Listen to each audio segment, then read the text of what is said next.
Did X-Men 97 stick that landing? What about all these new shows we're getting back? And the new movie of the week is If, and we will tell you if it is any good. Welcome back to Comic Book Nation Season 6, the only show that does it all for geek culture and the official podcast of comicbook.com. I'm your host, Kofi Outlaw. I've got my co-hosts, Matthew Aguilar and Janelle Wheeler with me. What's up, guys? Hello. What's up? All right, like I said, we've got a good smorgasbord of stuff to talk about today as we are getting into summer. So we are kind of getting out of spring season, getting into summer season. And that means both finales and new stuff coming our way. So let's get into it. Janelle, you're up first with our first story, which is what we're going to be able to be talking about on streaming here in the next years. Yes. I love streaming, and I know we've had lots of arguments about if we should binge or not, but regardless of binging or watching weekly, we have a couple renewals that we've heard of recently, and I think it's really exciting. First and foremost, The Boys has been renewed for the 5th season at Amazon Prime Video, and I think that's wonderful. I'm very excited about this. Obviously, they have Gen V, which did, I think, a great job as well. And it only makes sense that they just keep this kind of rolling as long as the stories are here for us. I'm down. Are you guys excited about this? Do you think it needs to slow down? I don't know about slow down. I mean, we're getting this before season 4 starts. I do always have the question in the back of my mind of how many of the times we can keep going with the Boys series as it's structured. I'm kind of surprised. I do wonder if announcing it this early is smart because we do have like a storyline in the show, spoilers for, the last few years of The Boys, but that put a pretty decisive ticking clock on some of our, or at least one of our main characters. And so it becomes a question of, does that kind of ruin the stakes for us this season? Or are we going to be moving ahead with a very different show? Either way, I feel like those are a lot of questions you've just generated, more so than enthusiasm. So, absolutely. Do you think they I need know networks are just. Oh, sorry. Go ahead. No, sorry. Go I ahead. was just thinking, we just need another big character to come in and draw us in if they're going to continue to go forward. Yeah, but that's like another. Yeah, that's a big turn, right, in the show. Yes. So that's a big kind of thing to do, and so it's just a question of, I mean, Amazon's now in that period where it's like your growing pains, right? Like you did well, but now what? Like, I've said this before, planning for failure is one thing, but, few people actually think about planning for success and like what happens and kind of what do you do with success. And so I hope they don't run it too long because there's only so many times we can see like Billy Butcher and Homelander go at it and everybody walk away fine and then come back and go at it again. Like, there has to be some kind of ending to that arc at some point. So,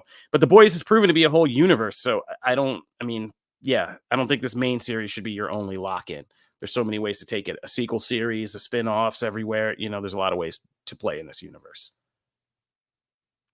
Yeah, I think All in the Game brings up that, Eric Kripke said The Boys is a 5-season show. So it'd be interesting to see if they renewed it and then later on they tell us that season 5 is the final season, or that even if they renew 5 early and then we get into it and they go, hey, season 6 is the final season. I do think it probably needs to end in the next couple years. I don't know how we get to like season 8 or 9 of this show without drastically like killing off some people, bringing a whole new team. Like there would have to be drastic overhauls. Homelander's gone, right? Like stuff like that would have to happen for me to really like see it going that long. But hey, that's also cool. I mean, I'm down with that. I look at like what happened with Walking Dead, and like once you started doing that, I tuned out. Same. And that's, so like once Rick was gone, I went, Yep. that's who I'm here for. Like Mine was Glenn. It's hard. Yeah, exactly. So like, it's one of those things where you got to kind of be careful what you wish for. Cause like we all want that drastic thing, but then once our favorites are gone, it's like, well, why do I keep watching the show? My favorite people are gone. Yeah. But I am for season 5, at least. I think, I think this group has a plan. So and they've shown that it can sustain a universe, and we'll get to it later. But like, honestly, Amazon's kind of killing it right now in that whole universe thing. So, it's a good thing for me. It's a win. I sold somebody on The Boys to watch it when I was out and about the other night because they were asking me about it. They couldn't quite grasp. They were trying to remember what show it was, and I was like, "Oh, you mean The Boys?" And they were asking me, "Yeah, like, well, what is that show?" And I kind of thought about it, and I was like, well, The Boys has this uncanny ability to plan seasons and film seasons that end up being super duper relevant to like exactly what's happening in society at the time. And this season's with the trial of Homelander is no exception. So I'm also concerned about the fact that we're getting a Boys season 5. I hope they haven't looked ahead into the future and been like, oh, we've got to mine all of this for some content, and they know something we don't about, the fate of the world in the next year or so. We'll see.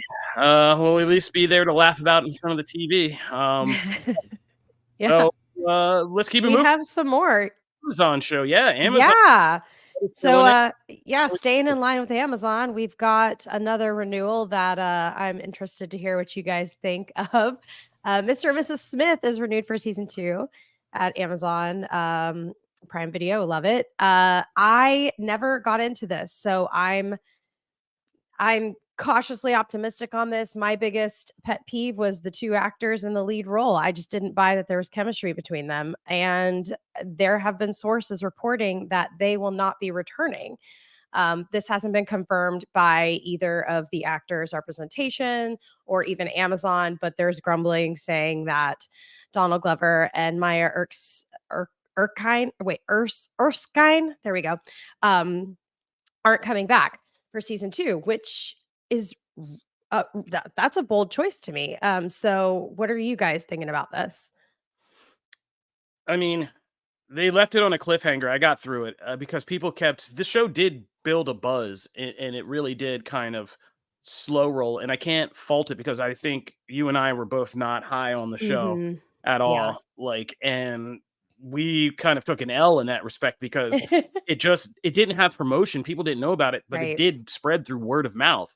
And so people just kept watching it and they kept saying, oh, we like this. And so I was like, all right, I get, I don't, if the numbers are there, like the numbers are there and people's response, even if I don't get it. So I was like, okay, I guess the show's going to be a success. And they left this big cliffhanger about it. But as All in the Game is once again pointing out in the YouTube comments, like I see the way they set this show up and even the weirdness of its execution, no pun intended, was something that you could turn into an anthology series very easily because you just do it in different ways of couples, these 2 agents going together as couples, how they approach that, what their relationship is like, what the outside context, the mission they're trying to do is something you could do. And you can get actors together who maybe have not more, because I don't think Maya and Donald had bad chemistry. It was just this weird kind of like, they're both kind of like weird offbeat kind of performers. And, it was like, yeah, it was a lot of crazy stuff like that. But Parker Posey and, the guy who played her John to her Jane they were fun as hell. They did a dinner party before murdering people, like they were dynamic and kind of zany and kind of fun. So you can do something like that again. Maybe you do a couple seasons and then you have the whole Mr. and Mrs. Smith universe team up and Brad and Angelina and everybody just gets in there and starts like, it's like a couples therapy retreat and then everybody starts killing, we could do a lot of fun things. So this is a show that Amazon can easily mine. And, they didn't do too much action. They skipped a lot of the bigger action beats. They just would cut around them and like go to afterwards or something. And so they can basically just film these in houses of a couple of these actors doing scenes together. So why not?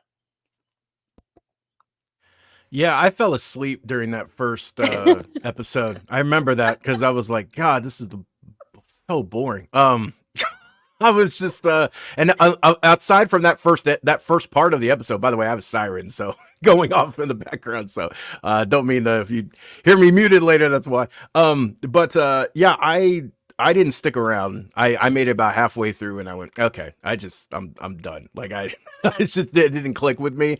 I have nothing against those performers because I like them in other things. So it's nothing about them and their talent. It's just the concoction for this just didn't do it for me. I love the concept and I love the anthology premise. So I'm all for getting a new group in. I just think that like you also, if you get a new group in, you also need to you need to tinker with the tone and the vibe too to go with them, because that's part of what kind of turned me off about this season was kind of everything else, like the overall just vibe of the show. It's just like slow and plodding for me. And so if you can, and everyone knows, if anyone's heard me and Kofi's comics discussions, like I'm cool with dialogue. I'll have a whole show sitting in one room and having to talk. I have no problem with less action. It's just this particular mixture just didn't do it. But I hope they tweak depending on who the two leads are. And I will absolutely give it another shot. Like season 2 comes around, I will jump back in, and I'm all for being won over because I love the original movie. I love the concept, so I'm game for it. Yeah, same. I was just about to say, like, for me, it was just the actors. It wasn't doing it for me. So I am definitely on board for a season 2 and to check it out. And I wish we had more of that initial couple from the opening sequence of the first episode. I really liked that. People pointed that out. Like Yeah. it's clear for the show you can do different things with this. I'd love to see a Rick and Morty episode where we get all these famous couples together and they just keep getting blown away, and then by other couples who then get blown away, and it's like an entire Russian doll chain of just them getting taken out. That would actually be awesome. Yeah, that's a great Rick and Morty episode. If you haven't seen that one, that's a fantastic episode. But oh man! All right, last but certainly not least, yes. Jay, can I say last but most importantly? Yeah, I'm so excited about this. Well, there's a big asterisk. Hold on, just don't get your enthusiasm what? too high. Yeah, Hold go ahead. Kofi, now deliver the news. Deliver the news. Yeah, oh Lord, I'm scared. Okay, so I shouldn't get my hopes up. Shogun has kind of been our favorite program of the year for, I think, all three of us. And a lot of people that have come on the show. It's been renewed for not just season 2, but season 3 as well, and possibly more, hopefully, if everything keeps going really well. I remember that has it been completely confirmed, like 100% that there we go. Here we go. Hiroyuki Devils in the details. Sanada had inked the deal to return. Yes, he has. Okay, yes, so that's true. 100% in the books. Yeah. Okay, cool. I didn't know if that was like confirmed. But then there's also been rumblings of other people signing on. I want to let you take this, Kofi, because this is your show. Like, okay, yeah. So I've been on the Shogun beat since it began, covering it for Comic Book, and I've been covering this whole because I did a bunch of the early season 2 speculations. From the showrunners, we spoke to the editors about it, and like everybody had kind of said, no, there's no plans, there's none of this. But me, other pundits, we're like, that dump trunk full of money don't lie. If this is making so much acclaim and attention and traffic for Hulu and Disney Plus and all the other platforms that it's on, then of course they need a prestige. This is an area and a streamer and a company that needs that adult prestige award season stuff. So cut to now. Even in this trade report, in this these trade reports never kind of say things like this after covering them for so long, but they said it should be noted that like none of these are official kind of production confirmations for season 2 and season 3. And why everybody's kind of holding their breath right now is because of the Emmys. So here's the breakdown of the deal and the kind of politics of the Emmys and just award season in general. Shogun was a limited series, right? Which qualifies it for a very limited range of categories at the Emmys, like Best Limited Series Drama. Nice feather in your cap, but not when I'm sure this production worked multiple years and in the mud and doing all this crazy stuff to create. So how do you go from, the mini series category to the larger set of drama categories for the Emmys? Well, you got to show you're an ongoing series. And here's where we get to the asterisk, okay? So far what they've done is they've re-signed Hiroyuki Sanada to come back, okay? So that gets things going. Like, hey, it's official. We got a person. He's attached. That could be anything. That could be a development deal. That could be anything. Then you just said, I think they said they're setting something like a writer's room for this summer, right? That's it. So near probably, I would say, if I had to bet, near the end of summer, you'll get a writer's room, and then they'll just start cooking on ideas throughout Emmy season until it's time for the Emmys. Now, what happens at the Emmys, I think, determines a lot. Shogun wins big at the Emmys in all these categories, sweeps Emmys, does crazy well. Now you've got that prestige. Now you go, okay, we roll in, you go get the writers, you get real production stuff knocked down, you start cooking on season 2, with season 3 already kind of planned.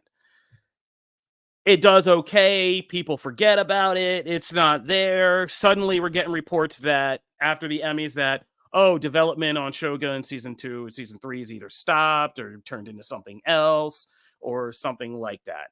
And that's my bet for the near future. And that's why we're kind of getting these reports with an asterisk.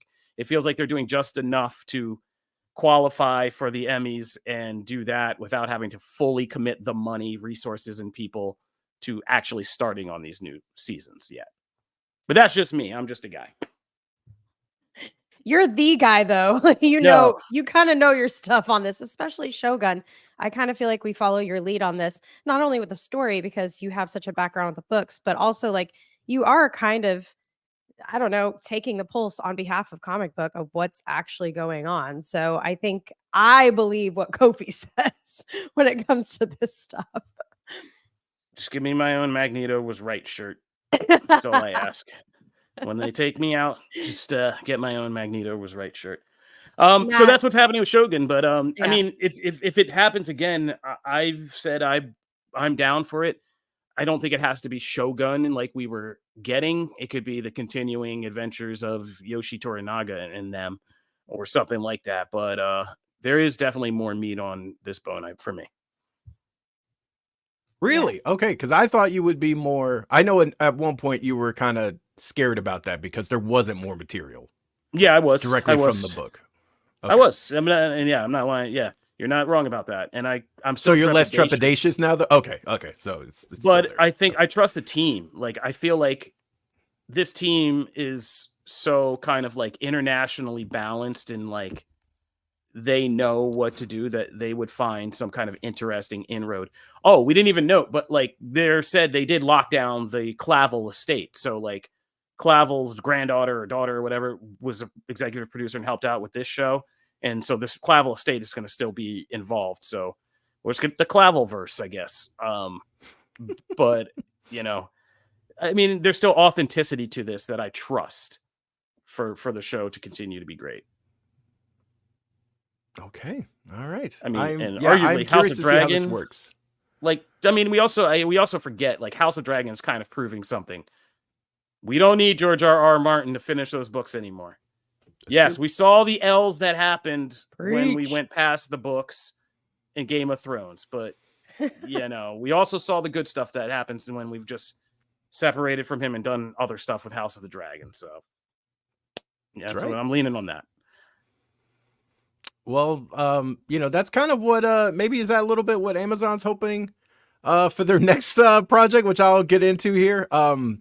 This is a long-awaited confirmation, essentially, ever since Into the Spider-Verse introduced their version of Spider-Man Noir, Nicolas Cage. People have been like, hey, he should have his... Now, you could say this about, like, a bunch of Spider-Man characters in those movies. Hey, they should have their own show. Hey, they should be in something else. We should get more of them. But fans have really wanted for this character to be spotlighted in some other way. At the time, we had heard, in an animated spinoff, maybe live action, whatever. Well, now it's official that Nick Cage will be starring in a Spider-Man live action noir series for Amazon Prime Video and MGM Plus. This is also coupled with news that a previous Spider-Man project, the Silk Spider Society series, also with Amazon, has been not 100%. It's like it's from like Princess Bride, right? It's like, is he all dead? Is he half dead? Like, it's mostly dead, but they are shopping it around evidently to other suitors. But this could end up being just one that bites the dust and we never see. So with that cancellation, though, is this one greenlit? It is curious that it is a live action series. But the huge Nicolas Cage fan in me, and also this concept is just he was such a good pairing for the voice. but like this concept in live action can also really work with the work that Nicolas Cage does. I think this one has the ingredients to be something special and unique. But it is interesting that they went the live action route and not animated, because obviously it is coming from an animated film. What do you guys think about this? Are you excited? Do you like the Cage coming to TV? Because we rarely get that. Oh, I'm so excited for this. I heard this and I was just like, oh my God. Okay. Let's, I'm not allowed to say let's cook. They're making fun out of me. Fuck. They're making fun of me over here.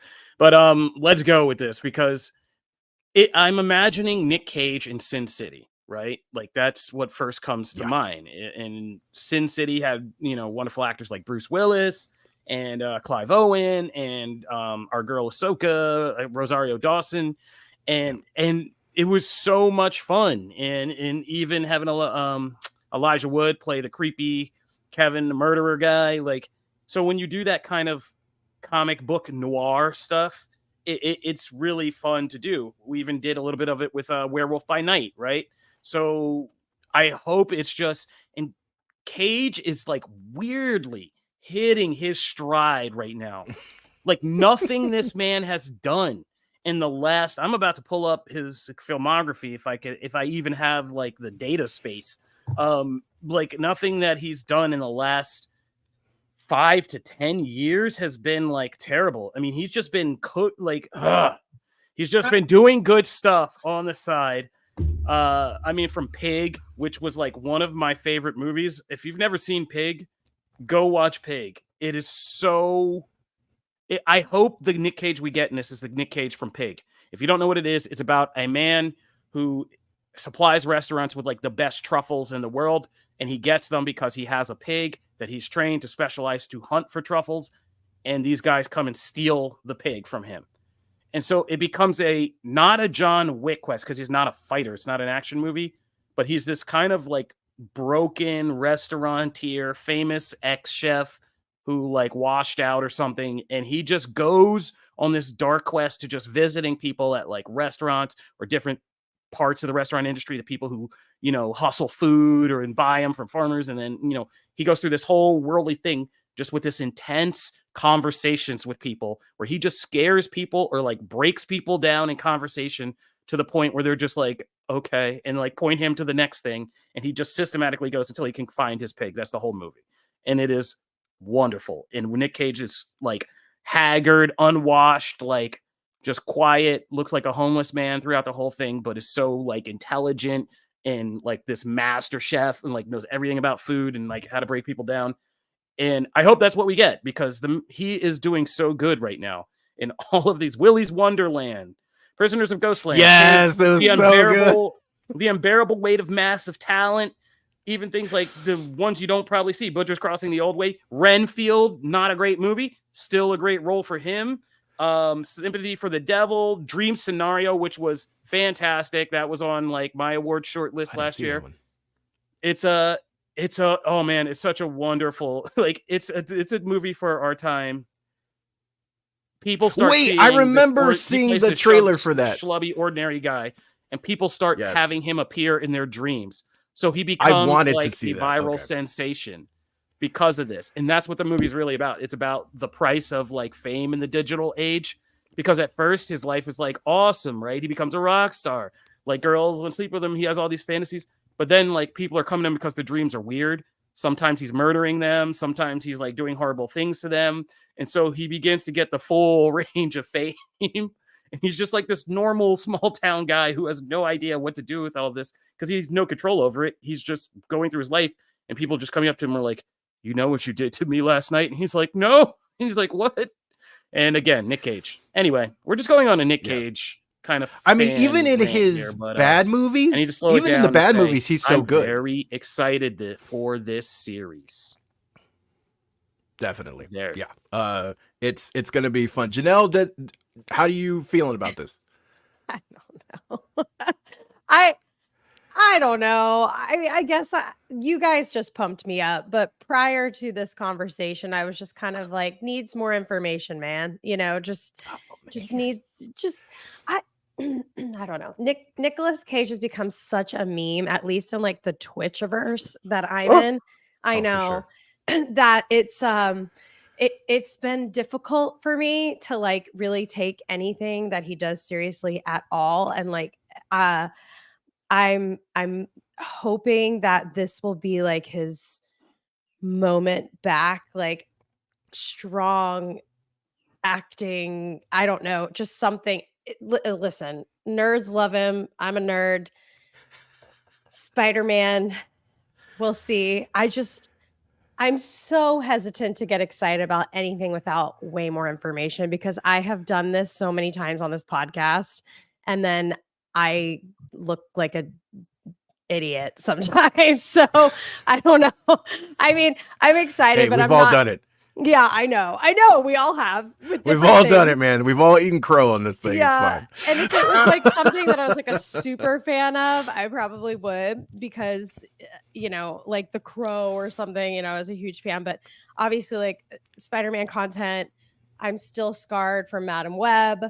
And I think even at its base, like even worst case scenario, if this is the most basic Spider-Man Noir adaptation, Nick Cage is just, in his like, I don't care bag, I'm taking the money. Even at that, worst case scenario, I still think the combination of Cage with 1930s in a mob, like taking over place and being that Spider-Man, I just think it works. I think even at its base, it'll be entertaining. So I think even then it raises above Madam Web. Yeah, you guys talking about you guys have changed my thought process since we started this conversation. So you're doing a good job. The magic of Nick Cage is it's going to be utterly ridiculous, but his delivery will be so serious that it'll be magic. Like when he's just talking about fisticuffs and slamming egg creams down and like doing all this stuff, like it's so ridiculous. It's going to be awesome. I have in Cage I trust, but Bri would back me up. You should watch Pig and Dream Scenario. I think I think Janelle, you'd like Dream Scenario as somebody who does Twitch. I liked Rainfield, whatever. Renfield. I liked that. I actually thought it was great. Yeah, no, and he was good in it. He was good in it. Yeah. But no, Dream Scenario I think you'd like because it's all about like digital age influencer fame and stuff like that. And once you get that joke, I think you'll find it very funny. Yeah, and people are pointing out Lord and Miller are also behind the series. We didn't point that out. So if Phil Lord and Chris Miller are behind it, like 21 Jump Street guys, I think we're in good hands. It's a good combination. That Lord Miller and Cage is a good thing. I would want to see. All right, we should probably move on. We got on a Nick Cage tangent, but that happens. He has unbearable weight of massive talent to deal with. The man. That's the power of Cage. Yeah. So we'll keep this next one real quick. I'll just knock it out before I go on. We got a release date window for GTA 6. Everybody strap in because none of us will be doing anything. I don't even know if we'll be doing this podcast next fall when we all get GTA 6. That'll be coming out in the fall. And so, yeah, that's all to say about it. We don't have the exact date yet, but that's a promising sign. It sounds like Rockstar really has this thing kind of lined up to go. And there's probably just that last year of finishing touches, licenses, all that other extra bits we're going to get in here. So, do you think it sticks this? Do you think it doesn't get delayed? I think it would be a massive L. The trailer's at 198 million views. Like everybody, this is the game. Like it's gone mainstream. My cousin was here with her husband and they're about to have their third baby boy. And I was talking to my brother, or not my brother-in-law, my cousin's husband, I guess that I don't even know what to call that. He's like a brother to me. Shout out to Lumumba. He listens to this show. And we were talking about like what he was going to do with these three boys running around and a new boy. And he was just like, yeah, when does GTA 6 come out? Because he saw I had a PlayStation 5. And I was like, sometime next year. And we were both talking about how like, yeah, that's what we're going to do. We're going to play GTA 6 when these kids go to sleep. We're going to be dads. When they go to sleep, we're going to play GTA 6. And that's going to be our lives in 2025. And that's how I did it with my first, and it's ironic because my daughter will turn 10 and it'll be exactly 10 years or 11 years when my wife was pregnant and said, go out and get a PS4. And I was like, what? I was like, that's the weirdest pregnancy craving I've ever heard. And then she was like, I want to see you play GTA 5 and you probably need a game system since you'll be in the house for like the next few years. And I was like, honey, I love you. And then I went and got a PS4, and then like all through her pregnancy, that's what she did. She sat next to me, ate stuff, and then just watched me and would be like, go here. I want to see you go from like here to here, or do this mission. And I just play GTA for my pregnant wife. And yeah. Wow. So, That's an amazing GTA story. And crazily enough, that game's still going. It's incredible. It's nuts. It keeps going, and that's my thing too. He just did? He just jumped in? School taught him what it is, and he found it up here because I have my PS4 right behind me up here now that I moved it since my PS5's in the main hallowed section downstairs. And he was just like, Dad, you have GTA. And I was like, what do you know about that? Put that back. Get out of here. You're 5. What is wrong with the world? I think it's interesting too, because like 2025, obviously we don't know, a lot of that won't come into focus until later this year as far as what that schedule looks like. However, just looking at the broad view and what is known, the runway is kind of clear because number one, everyone knows that if GTA is coming, other people are going to move their dates. This is not something that GTA has to worry about. Things move for it. They don't move for anyone. So the biggest things right now are like the Nintendo Switch 2, whatever that ends up getting called, is going to be out in 2025.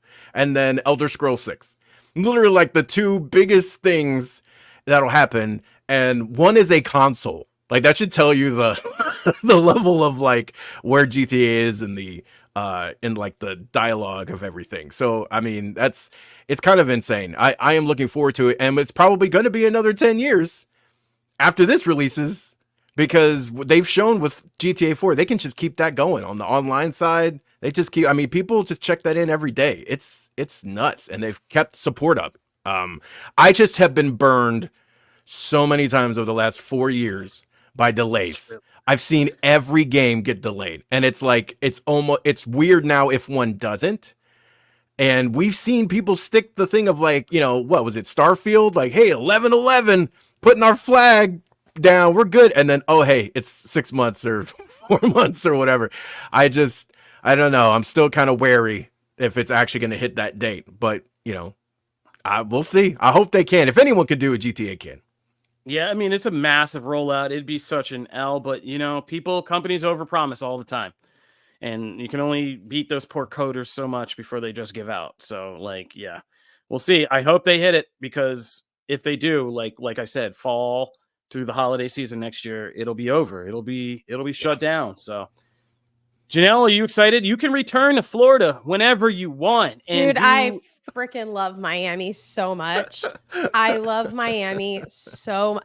I have been to every single place that I'm seeing in this trailer. Like, that is my ride home. That's, oh my gosh. Okay. That's the art district. Like the gators in the backyard. I think there's even a hurricane scene. Like, I think a hurricane blows in.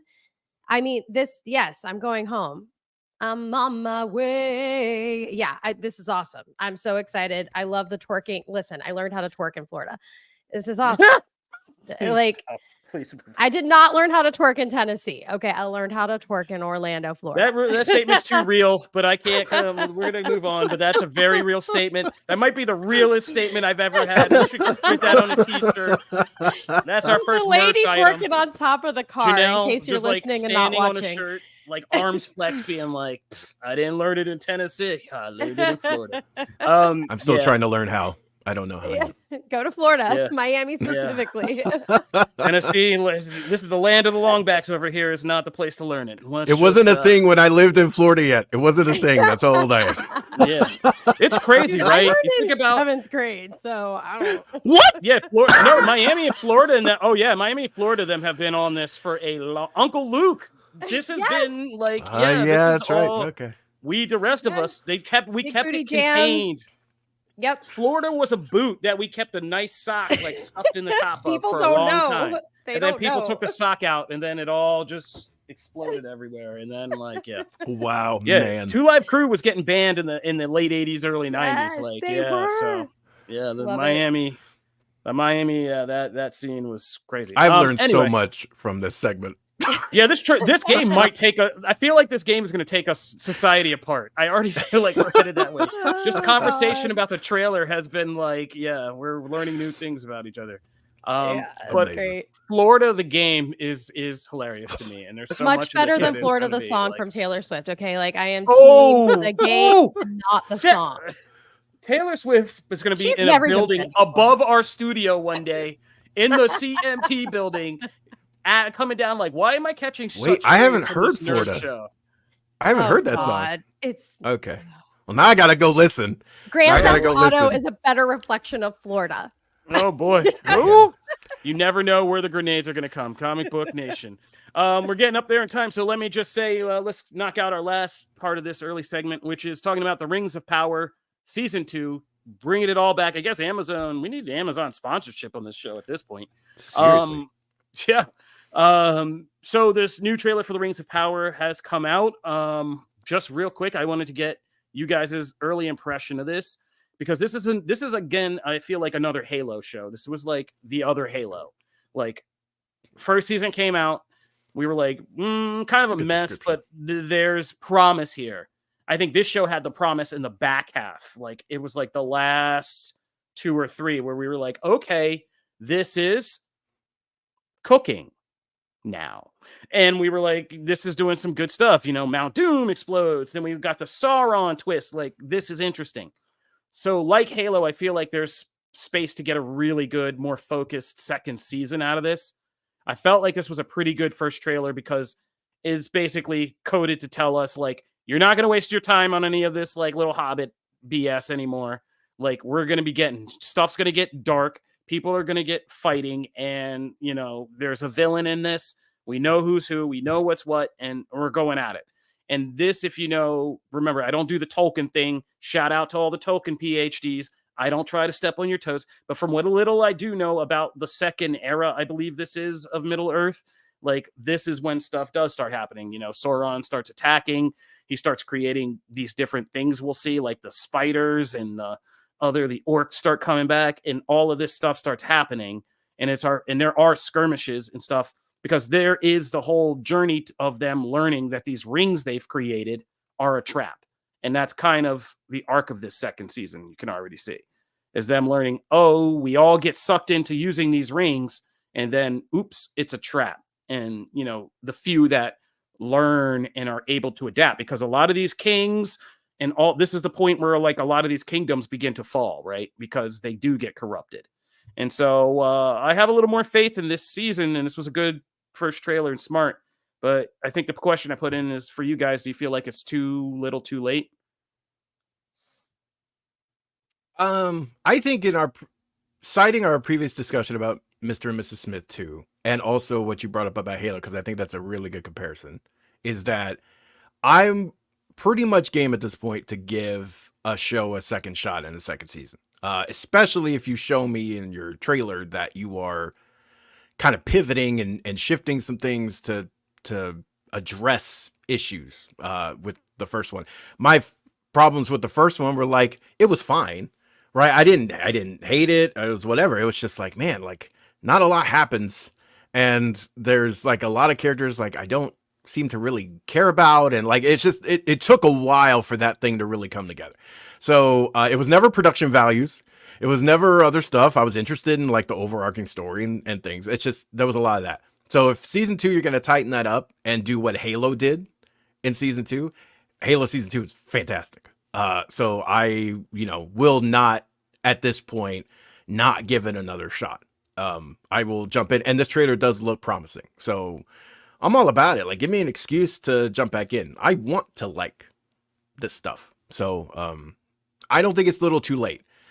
I hope it's one of those turnarounds. So we'll see. Janelle, do you want more of this content? Yes, I do. I'm actually so relieved that we get a season 2, because I just really was bummed out that season 1 didn't really give me everything I was looking for. And I really want this style of show. I really want, like, a fantasy, Hobbit, darkness. I need this. There's an empty gap in my TV programming for this type of show. So I'm really happy that they got their season 2, and I'm very impressed with the trailer. So I do have high hopes for this, big time.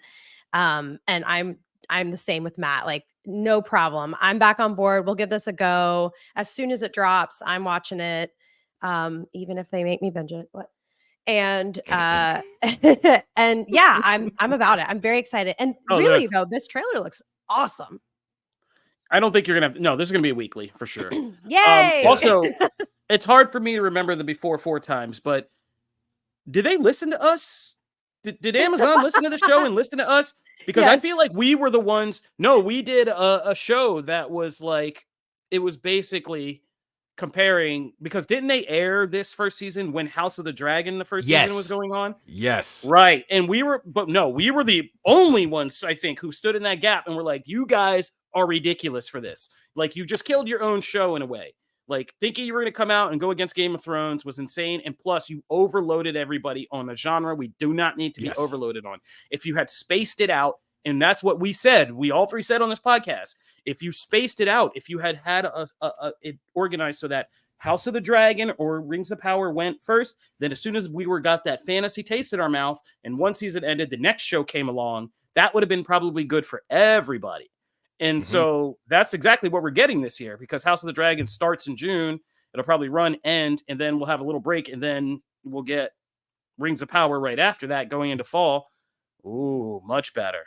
Much smart. Better. Yeah. Now, I mean, because I think you're right. It wasn't about even, because you had people talking about like, well, they're, obviously they're different. Yes, they're both in the fantasy genre, right? But like they're different, this and that, but you cannot help but compare them if they're airing every week right alongside each other, and one is clearly winning. It's like you can't not compare them. And so those constant comparisons, at some point, I feel like, people just like, they're going to pick one. Like, there's only so much time. And so I think here it's really smart. Like, give your show a shot.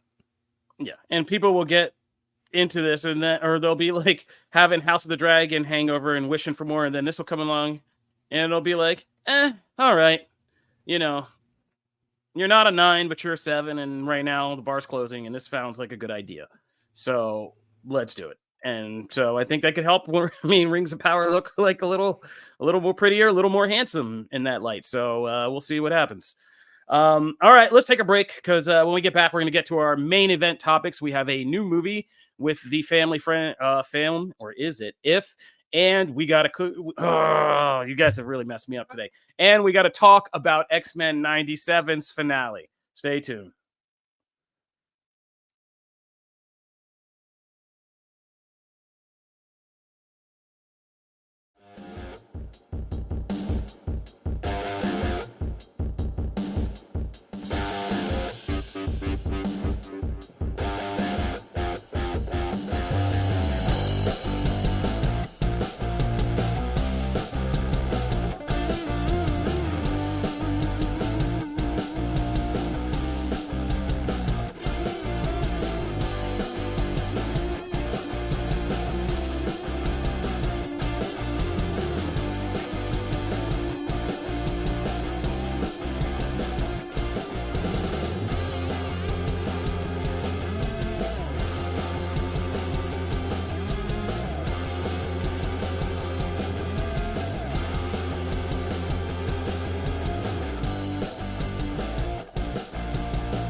All right, let's talk about our big movie of the week, and it is If, the new movie by John Krasinski, which stars Ryan Reynolds and a whole lot of celebrity voice actors, and is a film about a 12-year-old girl named Bee, who's played by Kaylee Fleming, who you might remember from The Walking Dead. She's Judith Grimes on The Walking Dead. She was in The Force Awakens. She was in Loki. Very talented young actress. Obviously not Judith Small anymore. She's grown up. I feel like I'm going to talk a couple mild spoilers for this, because when I saw this movie, the first thing I thought was, oof, there's some things in the marketing I think they should have made a little bit more apparent for the parents. And I think they kind of sold this movie based on the whimsy of imaginary friends, but they didn't sell it on the kind of the more serious angle that this movie takes. And I think it is dutiful to parents to know that going in, because I took my 2 young kids to see this, and first 20 minutes I looked over at my wife and I wasn't like offended, I wasn't upset with John Krasinski, but I was just like, both of us were like, oh, this is more serious than we thought. So the story is about B having this, it's kind of a very upstyle beginning. She has this very 2 parents, very whimsical, they have a happy home, everything's great. But as she gets into adolescence, teenage years, tragedy begins to strike. There's problems with her parent. One's gone, one is facing a health crisis. And what this story is about is in the days leading up to this very important, medical health thing that's going on, how she processes and deals with all of this, the grief of the past, the fear about what's happening, and how does she do this? And, meeting Reynolds' character, who is trying to help relocate imaginary friends that have been abandoned by their kids, becomes this story of processing of the imaginary friends, learning how to reconnect with the people that they helped, and why, even as adults, we need that whimsical, imaginative part of ourselves to help us deal with adult life, even. And those are powerful, powerful moments in this film, and it does it very well. I do not kid you. Even my son at one point looked around and was like, "What's wrong, Daddy? Why are so many people crying?" And I was like, "Don't worry about it, buddy. Like, it's okay." Because so many adults were just losing their stuff. There's one lady I had to even come out. I was like, ma'am, are you all right? Like, after this movie? She was like, "Oh, I loved it." She was just like, "I've had a lot of stuff happen, and like this really was cathartic." And I was like, "Yeah, no, we were talking about it out in the lobby." So it's very serious for adults, and has serious subject matter in the beginning and the end that kids don't necessarily understand, but they kind of are checked out of because they don't get that part of it. It's really for how serious it is for adults. Because if they did get it, it'd be a little frightening or nervous for them, because it's the anxiety of not having your family and all this stuff. And so it's cute once the imaginary characters show up, then it just becomes this very cute thing, and kids are all about it because they do these very fantastical sequences. It's very beautiful. But it's in Distance Nerding says, you're very right. This is like a live action Pixar movie, in the sense that you will get that emotional catharsis. Like, you will cry or tear. There's no way as an adult, there's not one scene in this movie, or just the overall theme of it, that you will not get, especially if you're in our age range, where you have to be an adult, but also kind of provide that whimsical view of things for a child, and balance those 2 worlds, and how difficult that is. There's no way you won't get emotional in this movie. But it is very well done. The voice performers, Steve Carell, Phoebe Waller-Bridge, Louis Gossett Jr., Aquafina. There's very funny jokes in here. The Keith joke is hilarious, and one of the best running gags I've ever seen in a movie, up until the very end. The whole Keith thing is great. Keith is an invisible imaginary friend that they cannot figure out who would invent that. And so the whimsical part of it, so fun, so good. But very serious stuff. I'm gonna have to be emotionally ready to one day sit down and watch this. So I echo Addio I'm glad you mentioned that, because even from the little one's perspective, right? Like, Ember's getting to the point, and we're gonna get into X-Men, right?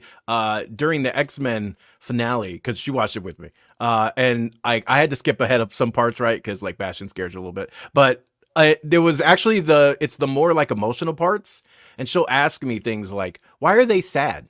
Why is she upset?" She'll see stuff on the TV and be like, "Why are they feeling this way?" And I have to explain, right, a little bit. I don't go into crazy detail, but I'm like, "Hey, it's this and this," and then that spawns questions, right?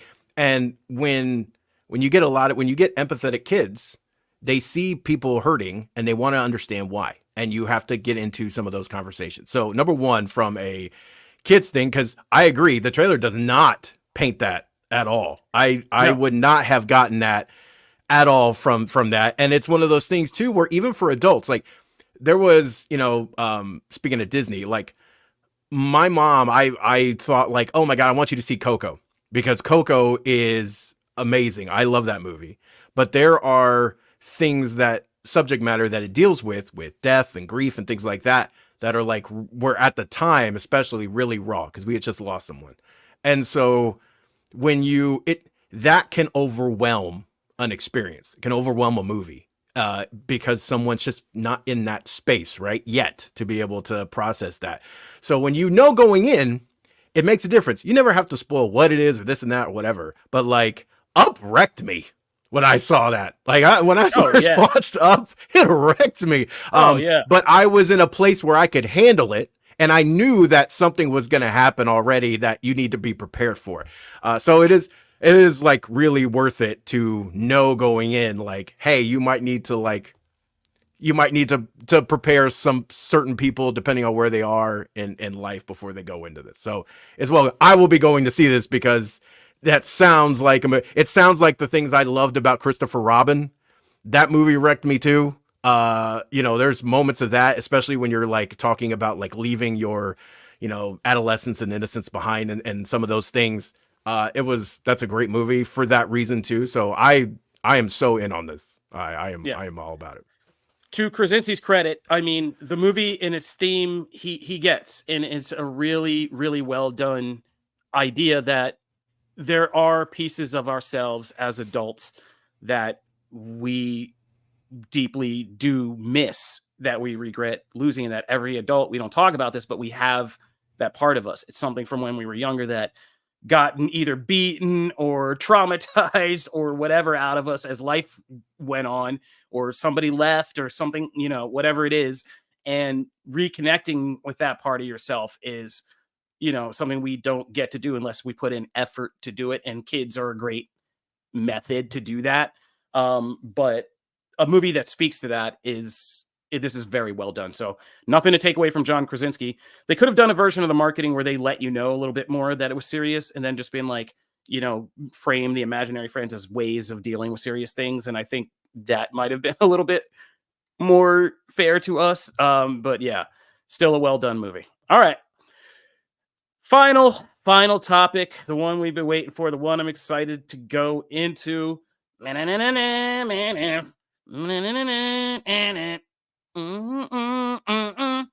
X-Men. All right, so X-Men 97, Tolerance is Extinction, Part 3. This series had already kind of reached legendary status for us, but as always, it's a Marvel show, so you gotta know, did they stick the landing? Real quick around the room, we'll start with Janelle and work our way up. Oh, God. Did you feel they stuck the landing? This is the quick. Heck yes, loved it. All right, Matt. Mouth was on the floor.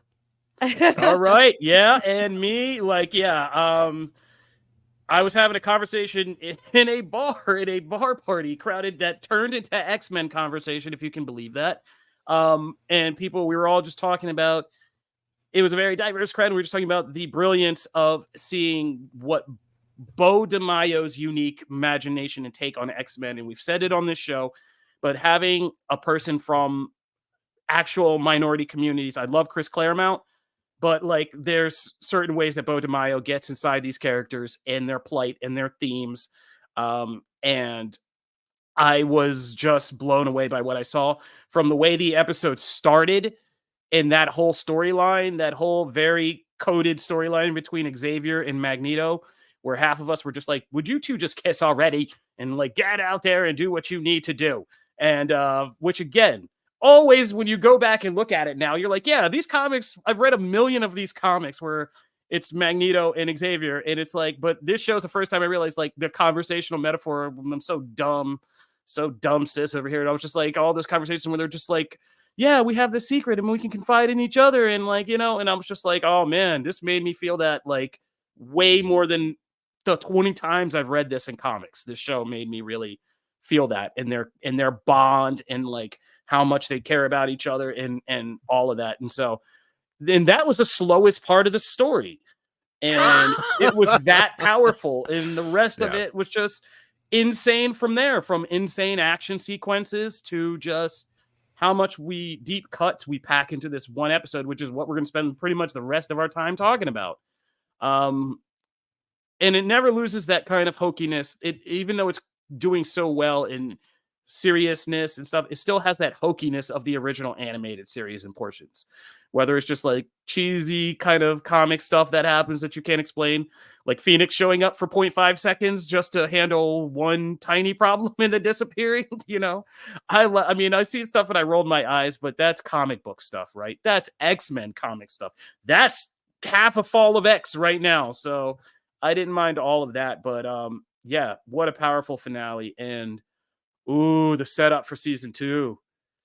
I remember the end of the first season. Do you guys remember the end of the first season of the animated series when they beat Master Mold and you thought it was good and Scott and Jean are sitting in that field and then it cuts to some camera? I rewatched it.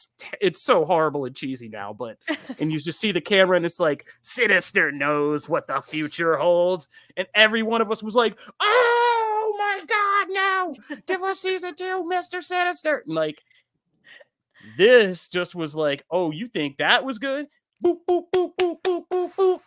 How much stuff we got set up in the end of this episode. So let's just go over it all because we have articles in Comic Book. It's overwhelming. Yeah, right? Yeah. It's a lot. Yeah. So it was 43 minutes, right? It was 43-minute episode too. So they stuck an extra 10 and they made the most. My God. They did a little Lord of the Rings, Zack Snyder Justice League to this and added us like a whole. All I needed was Jared Leto's Joker being in that future and just being, still alive. But let's talk about just the kind of finer Easter eggs and what they mean, because we are little comic book experts up here. So Professor X, Magneto, Beast, Rogue, and Nightcrawler ended up in the distant past of Egypt and they basically told us we're getting a Rise of Apocalypse adaptation. Woo! Like, if you're a 90s kid, this show loves every one of us that sat through those crazy 90s comics. So Rise of Apocalypse was the 4-issue miniseries that finally revealed Apocalypse's true origin, his connection to Kang, all of this other stuff. And we are going right into that because we saw the sphere, which I think is a time sphere of some kind. We saw Insaba Noir and, Apocalypse. And I'm so interested what they're going to do with that storyline. Because, of course, in the original, we're just watching history unfold. Now we have the X-Men there. And especially with that group. Yeah, right? Like that group. And there's some interesting ways we could go with that. On the other side of Apocalypse timeline, we go to the future. I can't believe they did it. Where, oh my God, neither can I. Where Scott and Jean end up and they meet Mother Ascani and Nathan. And this is another 90s miniseries, also 4 issues.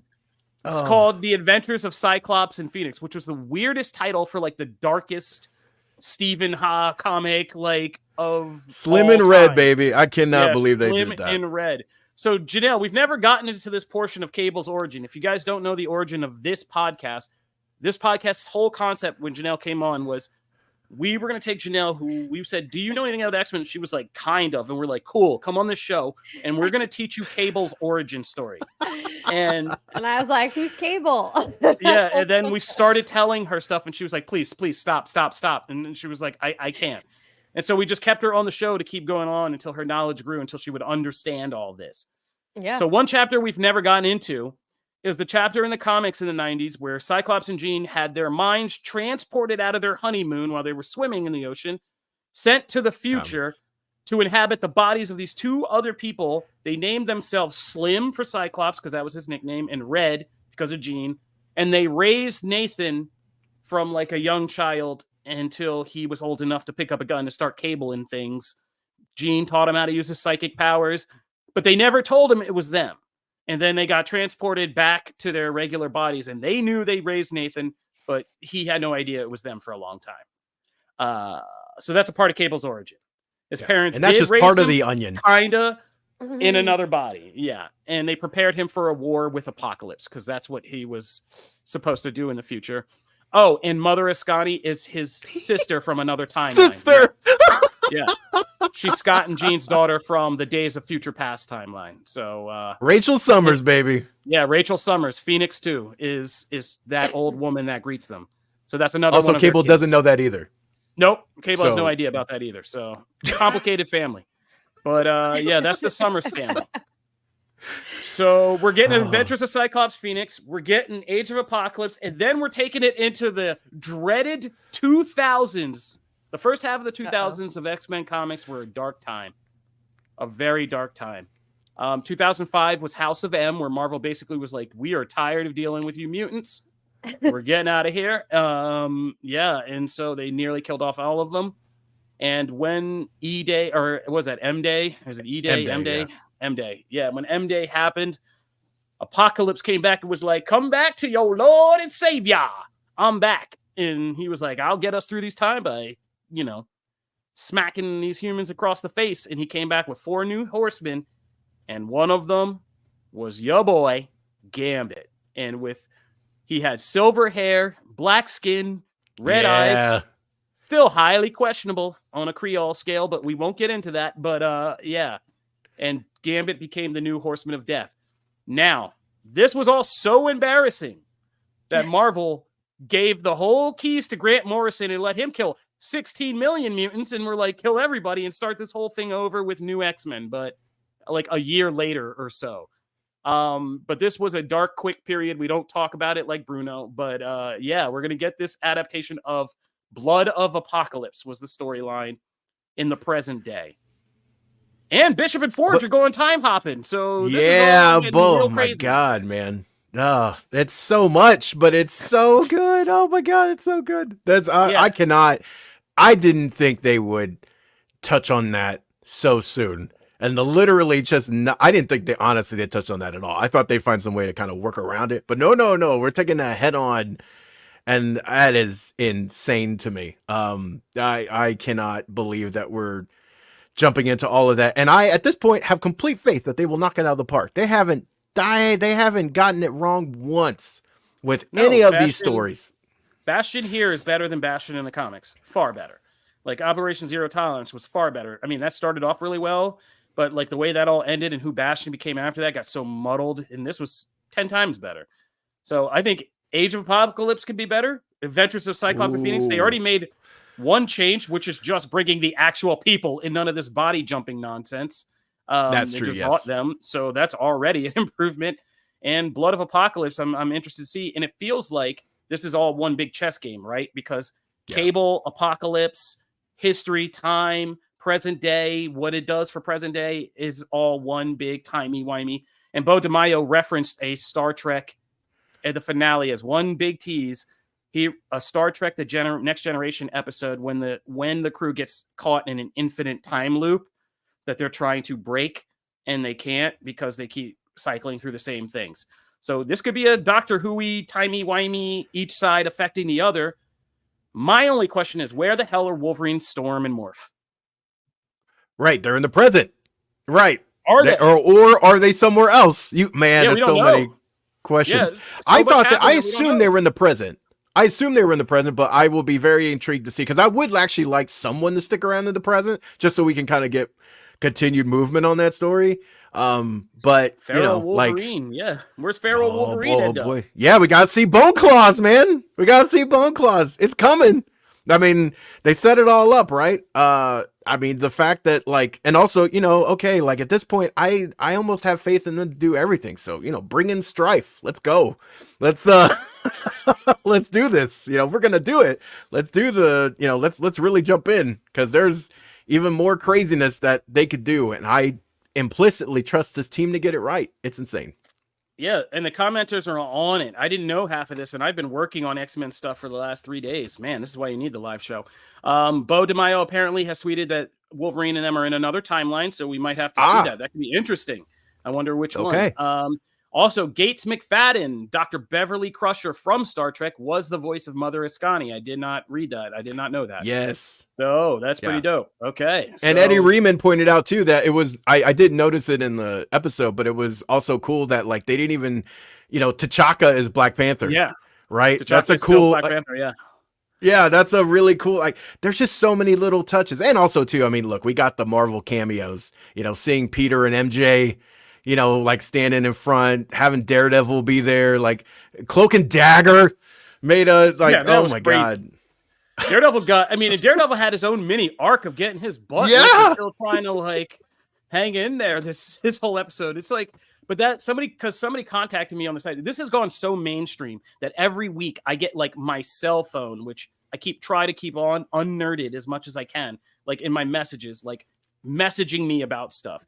And they were like, why the hell were all these random heroes? I mean, I get like I've seen a couple. I was like, go back and watch like a single episode of the animated series and see how many times they do that. And my friend came back. He was like, oh yeah, you're totally right. Like they would do this all the time. It's just flash to random heroes and people around Earth, and you'd be like, oh my god, we got this thing. And back then that was a big deal. If they just drew the picture of somebody, we were freaking out because we never saw anybody on TV. So yeah, there's so many heroes in this, and I love how they are still threading this. So nothing about this timeline would be out of sync with the MCU. That's the T'Chaka thing that I kind of saw. I mean, Spider-Man obviously isn't Spider-Man, but if we're in a different reality, but there's still like this parallel where there's still enough time that T'Challa is probably young enough that T'Chaka is still Black Panther.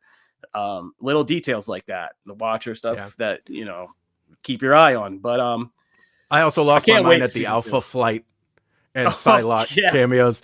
That was great. I was like, blades. I was like, oh man, yes, yeah. I wanted to see Psylocke throw down. Like I was like, come on. Yeah, man, no, and also yes, distance nerding. Iron Man was still B-list as he rightfully should be. So there you go. You put him right there. Cap steals the show. I'm still bitter. At Iron Man. Okay, Civil War burned me forever.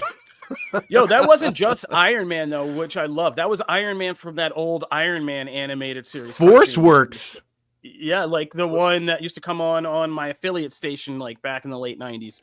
That was pretty good. Like, yeah, we could get into the deep cuts of this for so long. Janelle, overall, I want to have the last word be from you. Oh my god. And how has this show kind of changed your perception of X-Men, and how does it shape maybe what you want to see in the X-Men movie? And then we have one final group question. Oh my gosh. Just listening to you guys just nerd out on this is so exciting to me, because I just feel like there is like an unlimited amount of content and excitement and back catalog of everything I can kind of immerse myself in with X-Men. But this is such a catalyst for that. There's two things that happened last year. Well, one last year went this show, and then I got to be a part of like this Kith launch for sneakers, like vintage, really cool X-Men sneakers. So I have I have a comic, I have collectible sneaks. I am in love with the show. I truly did not expect this. And I implore anyone who is kind of, I don't know, on the fence with animation or, overwhelm of X-Men. I know I have a lot of casual friends who love like the geek stuff, and they're like, oh yeah, I'm a big Marvel fan. I like Captain America. And I'm like, okay, but there's more. Like, go a little deeper and check this show out, because it is so worth it. And I kind of said the same thing about What If. This spanks What If, obviously. And it's just really special. Like the fact that I was so moved emotionally, I'm so caught up in these characters. Like, I'm going to go back and watch everything X-Men now, like everything that's been out. And even if the good, bad, the ugly, like, because I'm going to understand more, and that's the whole point of this, is like, I hope that they're pulling in new fans with the show as much as they've pulled me in, because I am all about this. So I feel like you hit all the details and everything, but the overall thing is this show is spectacular. They've done a heck of a job. So bravo. Final question. Marvel. Final question. We have an excellent, final question for me at least. We have an excellent article up on comicbook.com. I invite everybody to go read on comicbook.com. Marvel. Do we need Spider-Man 98 after this? Yeah, why not? Let's go. Which would be, if for anybody listening not familiar, a continuation of where the Spider-Man the Animated Series left off in 1997. And we did answer a question from that in this finale, which is Peter finds MJ. So do we want to keep a good thing going? Because arguably you could take something like Spider-Man 98 and start heading into like Ultimate Spider-Man history or territory if, you know, Peter and MJ get married and settle down and start thinking about a family and all that. Like there's a lot of ways you could go with that series that could be pretty interesting and fun. Or do you think the MCU and the Sony stuff makes that impossible? Can I just go really quick because Matt is gonna go in on this. I would just say if it's the same team or a similar team that gave us this X-Men 97, I would love that. I think it'd be spectacular. You know, look, I'm all about it because I know what I try not to do is like be exclusionary to a point of this was my show. Like this was my first. So like X-Men 97, like X-Men has been my favorite, right? So like I have a particular love and nostalgia for X-Men and this show in particular. So this is like my baby kind of. And so I want other people to have that feeling. I enjoyed Spider-Man a lot. I enjoyed the animated series, but it doesn't have that place in my heart that this does. Because that's just not, I was a bigger X-Men person than I was a Spider-Man person as far as we're talking about those shows. That said, for those people that adore that show, like I adore X-Men, I want them to have that. I want them to have this because this is dope. This is great. I wouldn't want to rob anybody of having that. So I'm all for it. Go ahead and do it. Am I as excited by that? No, because like I have my thing. I'm good. I got my thing for another 2 seasons. I'm good. I'm gravy. I want everybody to enjoy that and have that for them. You know, but like I did still enjoy the Spider-Man series, gave us one of our best Punishers. They did such a good job with Morbius. They did such a good job with so many characters. Silver Sable, all those. Yeah, it was great. So I'm all for it. I wouldn't be as excited because like I enjoy it, but it's not this. X-Men is X-Men. Also, just bringing it back real quick because Jim Viscardi is in the chat. Yeah, I did look at the chat for 2 seconds and Jim Viscardi snuck into the chat. Shout out to our former boss, Jim Viscardi. We love you, Jim. I literally clicked over to Twitter just to see what was going on our Twitter live feed, and then Jim Viscardi sneaks in here and just causes all kinds of havoc. But he mentions the Krakoa era, and by the way, this show did too. Because at the first part, they all go, we're going to work together and bring it all together. And I went, man, they even hit the Krakoa era in this show. And like, it's absurd. So the creators were clear that they weren't big fans of it, but they did give head nods to it several times in the series. One of them being the whole Janesha episode is the Hellfire Gala. That's what it is. It's a Hellfire Gala massacre.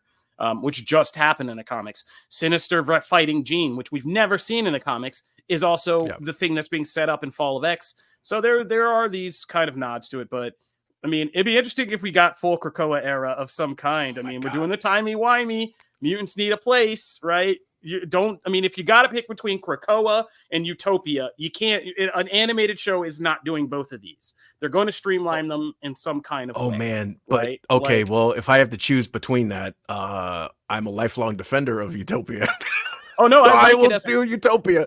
And it's a good, simple premise, but you just turn Utopia into a living island. That's basically it. Like you just combine the two ideas and do it that way. But X-Men 97. I don't think any of us expected this to be what it is, right? Like, this has been crazy, surprising. We thought it'd be fun to have the X-Men back, but it'd be like a little novelty. If we weren't feeling like What If was major MCU content, like I didn't think anybody was feeling like this would be, and how wrong we were. Oh my goodness.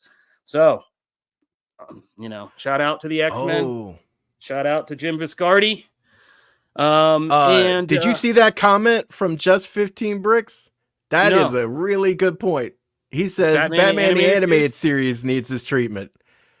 I mean, I would, but we lost Kevin Conroy, and I think first there, people would be having a hard time. If we could do it, if you could all agree to get over the Conroy part without complaining, I'd be in for it because Batman the Animated Series was one of the greatest and still is. Those episodes are still so good now. Like I watch a lot of them. So if you add like a modern Sheen, you add modern Batman elements into that mix and storylines, but have them play around. Oh my God. Yeah, it would be great. No, there's so many.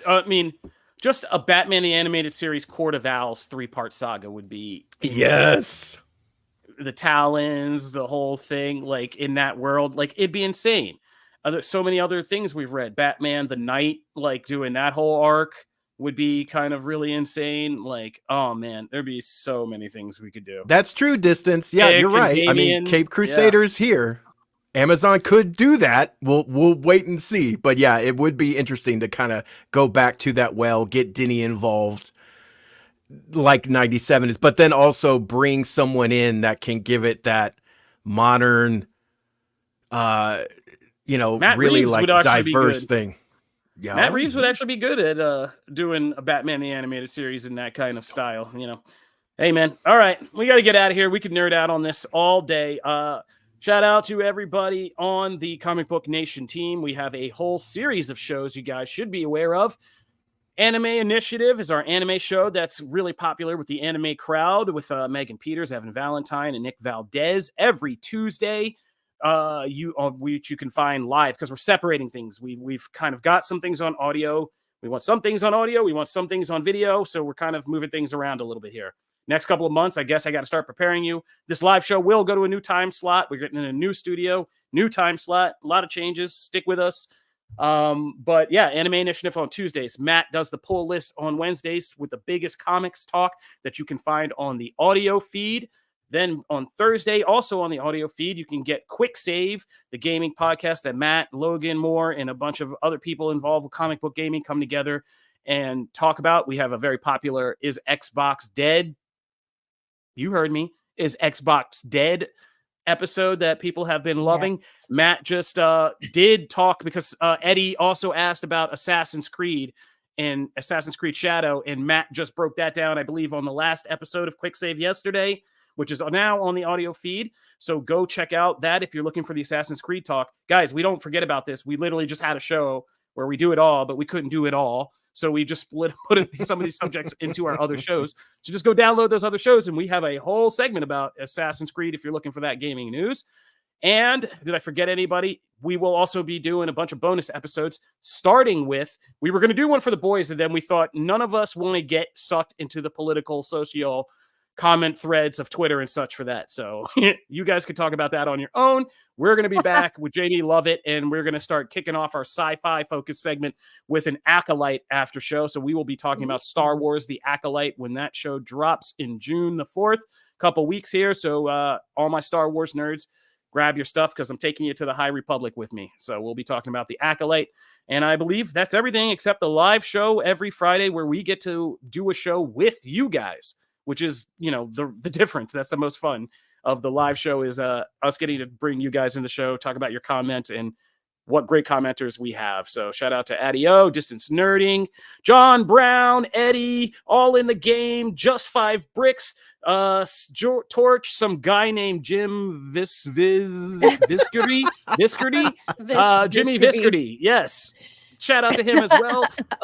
And everybody, Chris Chipperson, Brywood, all our regular commenters. Love you guys. Love the live show. We are Comic Book Nation, and we're out. Peace. Have a great weekend, everybody.